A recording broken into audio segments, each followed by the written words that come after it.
Oi pessoal, hoje eu vim falar sobre os livros que eu li de setembro e outubro desse ano, 2023. Queria mostrar que estou com um casaco da Jinx aqui, lindo. Eu adoro a Jinx, minha personagem favorita de LoL, só mostrando mesmo. Mas enfim, vamos começar com a lista. São menos livros do que nos outros vídeos, porque eu comecei a trabalhar em um outro lugar, teve todo o tempo de adaptação também, a rotina ficou mais corrida, então meu tempo de leitura ficou reduzido. Mas vamos lá para a lista. Em primeiro lugar, teve um livro que, na verdade, eu li nos outros meses, só que eu esqueci de citar ele no outro vídeo, então eu vou colocar ele aqui, que é o Presa com Você, da Ali Hazelwood, que é a mesma autora de Hipótese do Amor, Razão do Amor e os outros livros de romance que tem a mesma receita, mas que eu adoro, eu continuo lendo. Esse é o segundo conto aquele livro Odeio Te Amar, que são contos de 3 amigas da área da ciência, que mostra o romance de cada uma delas. O primeiro eu também já tinha lido, que é o da Mara, e eu falei em alguns outros vídeos, vou tentar colocar ele aqui. E esse segundo ele fala sobre a Sage, que ela é uma engenheira e ela trabalha numa empresa sustentável. Eu achei meio cômico assim de certa forma, porque as duas trabalham com sustentabilidade e as duas gostam de caras que são de empresas grandes e que não estão nem aí pra sustentabilidade, não estão nem aí pro ecossistema, pro planeta. A Sage, ela conhece um cara que ele é todo polacão, assim, ele é todo reservado, e eles acabam saindo, tipo, é uma coisa bem, tipo, eles se dão bem, já começam a sair, já começam a ficar, e daí ela descobre que a empresa dele meio que pegou o projeto dela, de certa forma, para poder implantar nos negócios deles. E daí ela pensa que ele fez de propósito, ele saiu de propósito com ela para poder depois roubar o projeto dela, e ela fica brava com ele. E daí eles acabam ficando presos no elevador. Em algum dia, tipo, eles entram no elevador e ficam presos. E daí nisso que eles vão revendo essa história, e ela vai vendo que o olhar dele sobre a história também, né? Porque ela meio que tirou essa conclusão e não quis mais falar com ele. Enquanto ele fica assim, o que aconteceu e tal. Então a história é basicamente duas pessoas que tiveram uma relação ali momentânea e que não acabou bem e que acabam ficando presas no elevador e acabam resolvendo essa situação depois. Mas assim, o livro eu achei ele legalzinho, mas me irritou muito a Sage em vários momentos da história. Assim, dos outros livros eu não gostei tanto, sabe? Ela me irritou muito, as atitudes dela de ficar presumindo, se precipitando demais e... não rolou pra mim, não gostei tanto. Eu acho que foi um dos que eu menos gostei da Ali Hazelwood. O próximo é o único livro físico dessa lista, que é Um Perfeito Cavalheiro, da Julia Quinn. Esse é o terceiro livro da série dos Bridgertons, que conta a história do Benedict, que é o segundo mais velho da família, dos irmãos ali. E essa história, ela é baseada na Cinderela, que é a Sophie, que é a protagonista feminina. Ela é de uma família que... Nesse livro, o pai já não curtia muito ela, porque ela era bastarda dele, e ele meio que deixava ela de lado. Aí ele se casou com uma mulher que tinha 2 filhas, e essa mulher nunca aceitou a Sophie na vida dele, tipo, nunca aceitou como como se fosse uma filha, como uma igual. Mas ao mesmo tempo que o pai, por mais que ele não gostasse muito da Sophie, assim, não assumisse ela como filha, ele deixou uma herança com ela, desde que e também ia dar uma parte da fortuna pra esposa nova, né, que ele deixou um testamento, que ele morreu, desde que ela cuidasse da Sophie. Então, a madrasta teve assim, pra ter um dinheiro a mais, manter a Sophie ali, junto com ela e com essas filhas, mas transformou a Sophie numa espécie de criada, em que ela fazia tudo, assim. E é aquela coisa Cinderela, em que vivia em condições péssimas, que a madrasta era abusiva. Só que nessa história... e tem algumas releituras também da Cinderela, que pelo menos uma das irmãs é mais boazinha com ela, e nesse caso também tinha, que era... Uma das irmãs era mais boazinha, mas mesmo assim ainda tinha aquela diferença de, não é a mesma coisa porque você é filha da mulher chata lá, enquanto eu sou tida como uma criada, né? Eu sou a bastarda. Aí o que acontece? Teve um dia que tem um baile organizado pelos Bridgerton, e os outros criados da casa, eles ajudam a Sophie a se arrumar no off, assim, nas escondidas, porque ela queria muito ir no baile. Ela sempre quis viver essa vida que ela teria se o pai dela tivesse assumido ela como filha.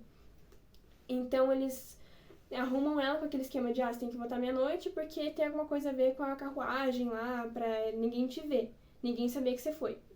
E ela vai, aceita, e logo que ela vai no baile, o Benedict já se encanta por ela, ele olha o brilho dela e a alegria dela de estar lá, ele se encanta por ela.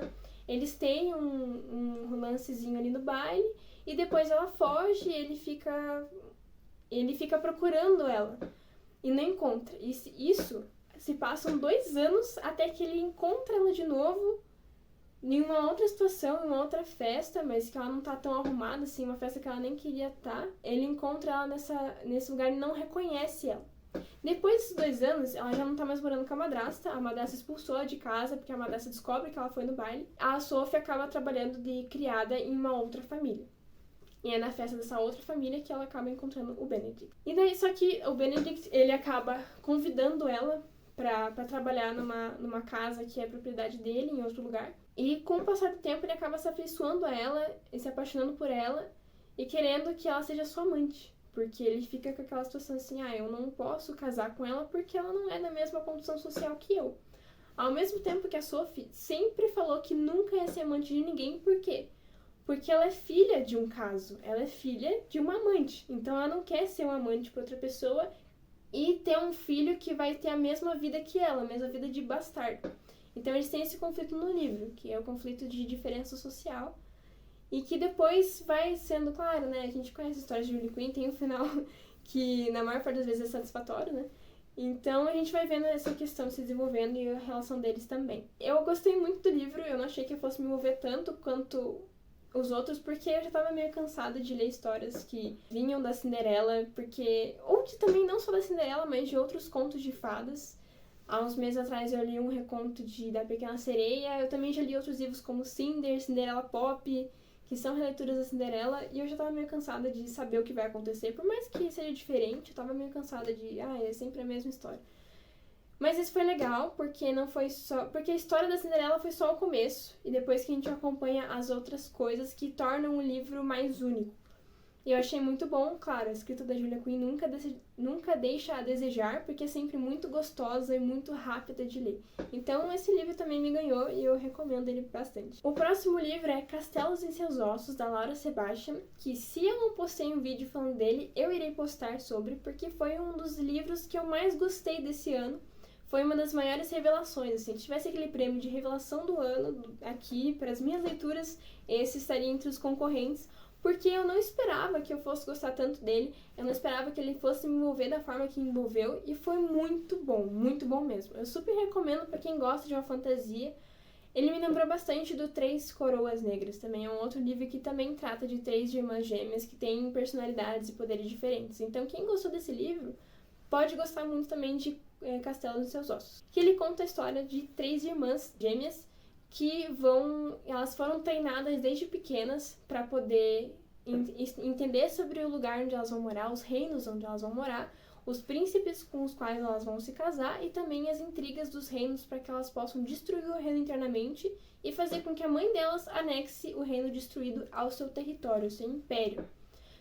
E a gente vai acompanhando a jornada de cada uma delas, também os planos que elas têm que seguir de acordo com o que elas aprenderam desde a infância, e além dos percalços que ocorrem no caminho, como as afeições que elas vão fazendo e as dificuldades que elas vão tendo, porque, obviamente, nenhum livro que trata, nenhuma história que trata de um plano que foi demarcado há muito tempo vai ter o plano ocorrido certinho, exatamente da forma como foi planejado. E é muito legal porque tem muitas revelações, muitos plot twists, muitas teias também de conspirações que acontecem entre outras pessoas dali do reino. E cada personagem é muito envolvente, cada personagem tem uma característica marcante e também a história de cada uma delas é muito boa. Não teve uma irmã que eu gostei mais, uma irmã que eu gostei menos e nenhuma história que eu fiquei menos animada pra ler. É muito incrível e eu super recomendo que vocês leiam. E depois disso eu fui pra outro romancezinho que foi Amor Teoricamente, da Ali Hazelwood também, que ele é uma história da Elsie e do Jack. A Elsie é uma física que trabalha como professora adjunta. Eu não sei exatamente o que significa ser professora adjunta, mas ela já disse que não é muito legal. E também eu acho interessante que a cada começo de capítulo tem os e-mails que os alunos ou outras pessoas vão mandando pra ela do tipo: professora, não consegui enviar a tarefa, posso enviar depois? Ou, professora, você pode reavaliar a nota da minha tarefa? Eu achei isso muito interessante. A Elsie, ela tá concorrendo a uma vaga de professora normal no MIT, Que, tipo, ela tá super animada com essa oportunidade. Ao mesmo tempo que ela também faz bicos, né, pra ganhar uma renda extra em um site de acompanhantes. Ela faz serviços como acompanhante, em que ela só fala o nome dela, mas ela não fala sobre a vida dela. E ela finge ser namorada ou acompanha os caras, tipo, em algum evento qualquer, assim. E geralmente as regras do aplicativo é que ela só vai em um evento e pronto. Só que nesse aplicativo ela conheceu o Greg. E dos caras ali que ela fez os serviços dela, ele foi o único que ela realmente se afeiçoou, porque a gente depois vai entendendo o porquê, né? E ela acaba fingindo ser namorada dele por mais vezes. Acaba indo na casa dele, fazendo esse papel por mais vezes do que o aplicativo permite. E também ela tem muita questão de fingir ser uma pessoa para poder agradar as outras e reduzir conflito. Ela vive se adequando às outras pessoas, ou falando que gosta de alguma coisa que a pessoa gosta, mas ela não gosta, tipo, só tá fingindo pra agradar. Porque ela quer ser aceita, ela quer que as pessoas gostem dela, ela acha que ela vai ser, de certa forma, rejeitada se ela falar a verdade.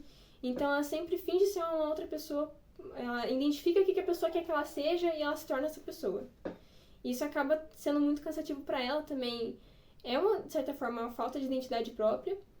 E ela vai tratando isso com o livro, porque o Jack, que é o carinha que ela vai se relacionar, ele gosta muito de sinceridade. E ele também tem um passado que também é relacionado com a sinceridade. E ele vai fazendo com que ela enxergue que é bom ser autêntico, é bom ter uma personalidade própria e é bom se impor também sobre o que você gosta ou não gosta. Como que ela se envolve com o Jack? Primeiro, ele é irmão do Greg, que é esse namorado de mentira dela. E segundo, ela acaba descobrindo que ele faz parte da banca de admissão dessa oportunidade dela no MIT. E terceiro, aí eu vou deixar pra vocês lerem o livro, mas tem um terceiro fato, assim, sobre o Jack, que tem a ver também com toda a área de pesquisa dela acadêmica. E aí, nesse livro, eles vão passando tempo juntos por causa da vaga, e vai rolando um sentimento entre eles, uma atração, né? É aquela coisa de ódio ou amor, pelo menos da parte dela, né?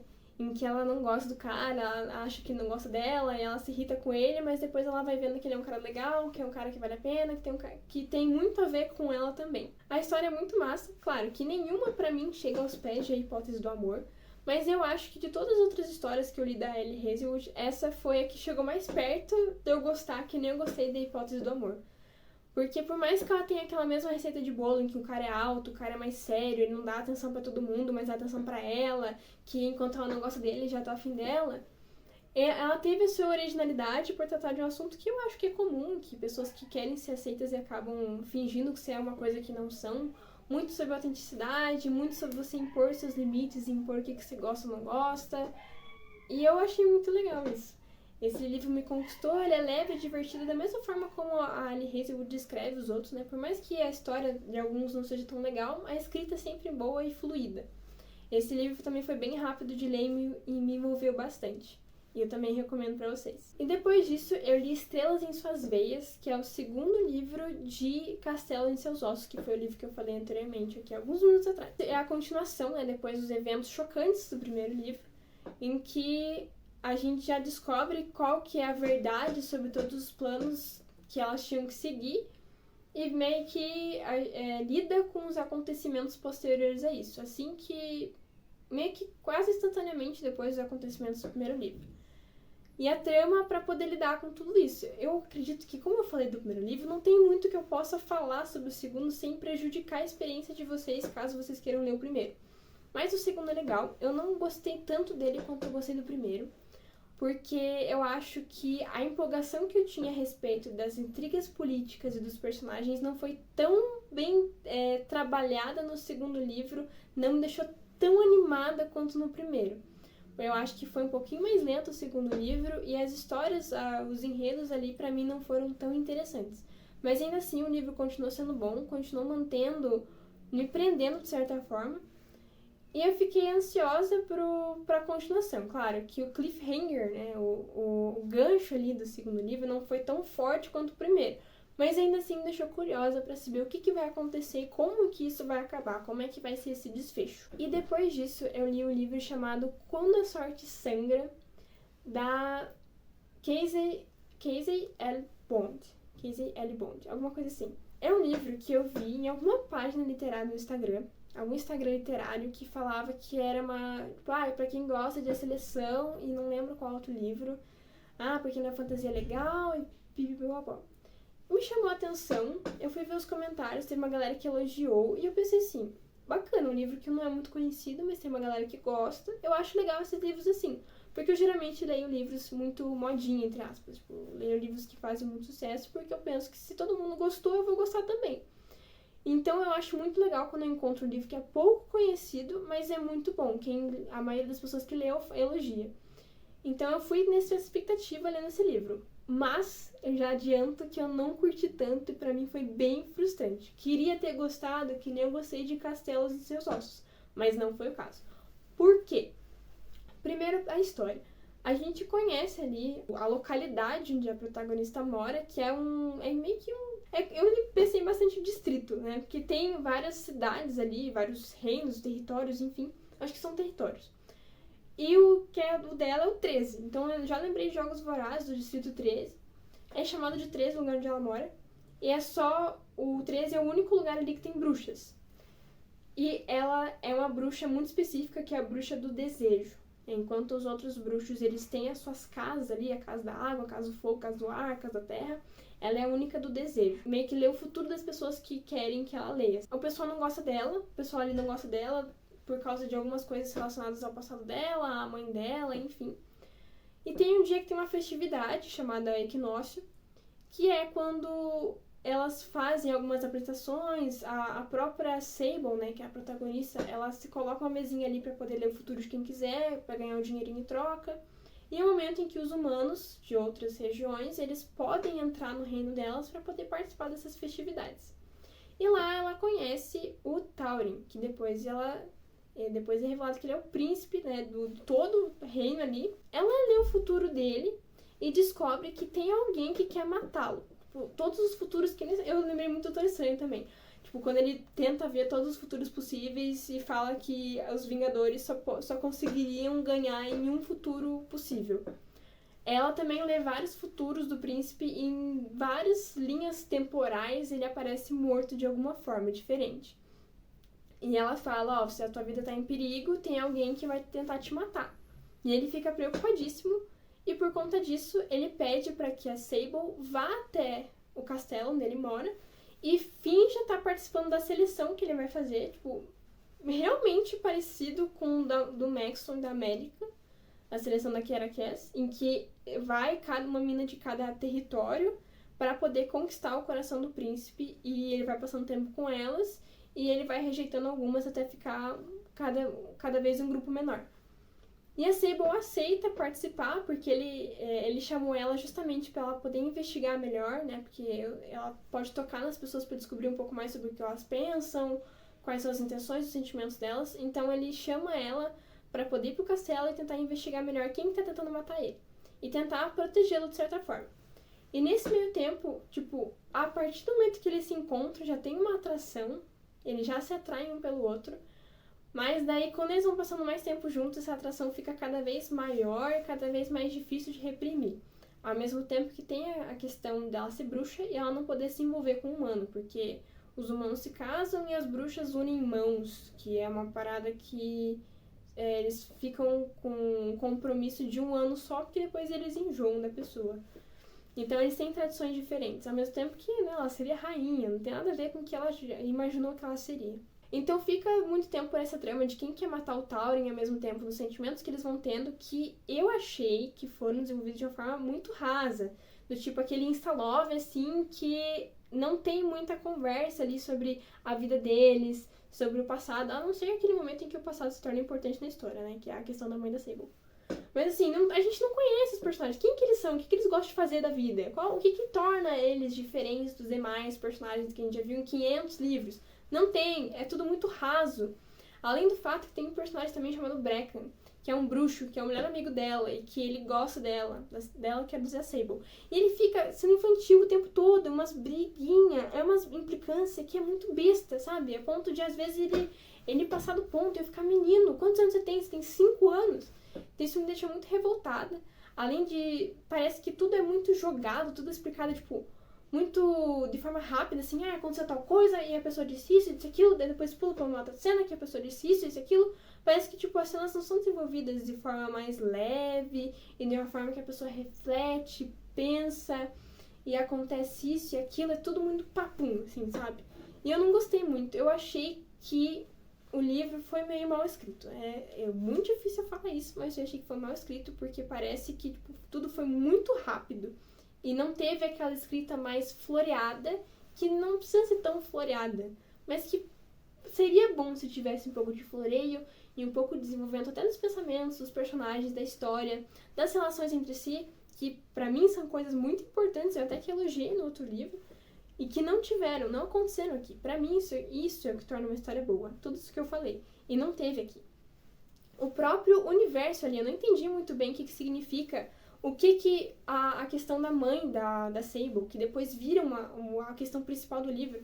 E eu não entendi, porque a questão principal do livro, a narrativa principal, o mistério, era sobre quem queria matar o príncipe. Aí depois, isso acaba sendo deixado de lado, porque o que se torna mais importante? A mãe da Sable pode voltar. E ela é perigosa. E aí não dá pra entender direito. Eu sei que é explicado de uma forma bem rasa o que ela quer, quais são os propósitos delas, mas, tipo assim, não é explicado por que ela quer o que ela quer e como que ela vai fazer pra chegar lá. Tudo feito de uma forma muito porca, e eu achei que foi muito mal escrito. Aí depois a questão que era a principal, que foi a sinopse do livro, sobre quem que queria matar o príncipe, é resolvido de forma muito rasa e eu não entendo até agora por que queriam matar ele. Não entendi. Então, assim, fiquei revoltada porque foi tudo muito raso e eu terminei esse livro com raiva. Só queria terminar logo e fiquei frustrada. Não recomendo. É um dos poucos livros que eu falo que eu não recomendo, de verdade. E por último, eu queria também muito ler esse livro porque me chamou a atenção. Tava vendo na Amazon. E eu gostei bastante da capa, porque ela me lembrou muito da Daphne, a protagonista ali que tá na frente da capa, que é a Reputação, da Lex Croucher. Ele é um livro de época, mas que tem todo um contexto e uma narrativa meio atual, sabe? Porque ele trata sobre jovens fazendo coisas de jovens, que é ir pra rolê, beber, às vezes, ficar afim de uma pessoa, ficar com uma pessoa, fazer besteira, sair, enfim. Eu não sei se os jovens daquela época eram assim. Eu acho que deviam ter uns assim outros. Mas eu senti como se fosse, tipo, jovens de hoje em dia vivendo uma época antiga. A Georgiana, os pais dela nunca foram muito presentes ou nunca se importaram muito com ela. E eles foram morar em outro lugar, uma casa meio que de campo ali e tal. E ela foi mandada pra morar com os tios dela. E os tios dela passavam umas coisas chatas pra fazer, assim, vai ler um livro, vai, assim, gosto muito de ler, né, mas se você só ficar lendo, você tem o dia inteiro, todos os dias livres, você vai ficar só, sem fazer nada, tipo, não vai nem socializar, conhecer pessoas da sua idade, é meio, não sei, mas pra ela não tava sendo legal. Ela queria conhecer pessoas e viver aventuras. E ela tava entediada, até que ela conhece a Frances Campbell, que é uma menina, ela é meio que a Queen Bee ali do lugar. Ela é aquela pessoa que chega e o ambiente parece que fica mais colorido. Parece que quando ela não tá, não tem graça. Ela é esse tipo de personagem. E a Georgiana amou ela, porque pra ela, a Frances era tudo que ela queria ter. Tipo, uma pessoa divertida. Eu quero ter uma pessoa divertida comigo porque eu tô entediada, porque eu quero viver essas aventuras. E você traz tudo isso pra mim. Então a Georgiana acabou se afeiçoando muito a Frances, e a Frances apresentou a Georgiana ao grupo de amigos dela, a Cicely, a Jane, e enfim, e a Georgiana foi participando dos rolês deles, né, de ficar bêbada, de sair, fazer umas cagadas, e daí ela vai passando tempo com eles, e vai sendo divertido. Além disso, a narrativa também é muito fluida, é muito gostosa. A Georgiana, ela tem umas tiradas, assim, que eu achei muito sensacionais. Eu adorei a Georgiana, as ironias, assim, umas frases meio sarcásticas, eu amei. Eu amei. A narrativa, a escrita é tão fluida, é tão gostosinha de ler que, nossa, eu fiquei encantada. E também, ao mesmo tempo que a Georgiana se interessa por um cara que é o Thomas Hawksby. E ele é mais sério, ele é mais na dele, ele não gosta muito de ir nesses rolês, depois a gente vai entender o porquê. Mas ela vai se encantando por ele, e eu achei legal, porque foi uma coisa que foi aos poucos, foi um slow burn. E eu também achei muito legal as cartas que eles trocaram, que foi o momento em que a Georgiana mais brilhou na questão de ser sarcástica. Claro que teve umas coisas que eu fiquei assim, isso foi muita coincidência em relação à história dela com ele. Mas eu achei muito legal o desenvolvimento do relacionamento dos dois. Eu achei muito legal, achei, tipo, factível, assim, sabe? Uma coisa que foi aos poucos acontecendo, eles foram se conhecendo e não foi insta-love, porque ela teve interesse nele, ficou curiosa, mas ela foi conhecendo melhor e foi vendo que realmente ela gostava dele. E isso foi muito legal. Ao mesmo tempo que eu achei bacana também a relação dela com a Frances, que no começo a Georgiana amava, adorava a Frances, e depois isso foi mudando um pouco quando ela viu que a Frances também é uma pessoa que tinha defeitos, né? Que muitas vezes a Frances era imatura, ela era meio... tinha uns comportamentos meio desnecessários também, e que isso foi irritando ela de alguma forma. Eu achei legal o livro, eu achei bacana também a forma como foi tratada algumas coisas no final, relacionadas a machismo, relacionadas a abuso sexual também. Eu achei que foi tratado de uma forma bem coerente, que foi tratado de uma forma séria e que também de uma forma realista. Eu gostei do rumo que as coisas tomaram, eu achei bacana. Eu gostei muito desse livro. Eu vou tentar procurar se a Alex Crouch escreveu outra coisa, porque eu ia gostar muito de ler. Eu achei muito bacana. Eu recomendo essa história pra vocês. E esses foram os livros que eu li nesses últimos 2 meses. Espero muito que vocês tenham gostado. Me falem o que vocês acharam desses livros, se vocês já leram, se vocês ficarem interessados em ler. O que te chamou a atenção? Se vocês têm alguma recomendação pra mim também, baseado no que eu li. Até o próximo vídeo, gente. Eu espero ler mais livros nos próximos meses. Terminar a minha meta literária de 50 livros, mas eu acho que eu não vou atingir ela até o final do ano. Mas assim, terminar com um saldo legal, pelo menos, né? Pra eu me sentir bem e ler os vários livros que estão pendentes na minha estante. Obrigada pra quem assistiu até aqui, gente. Beijo. Tchau, tchau.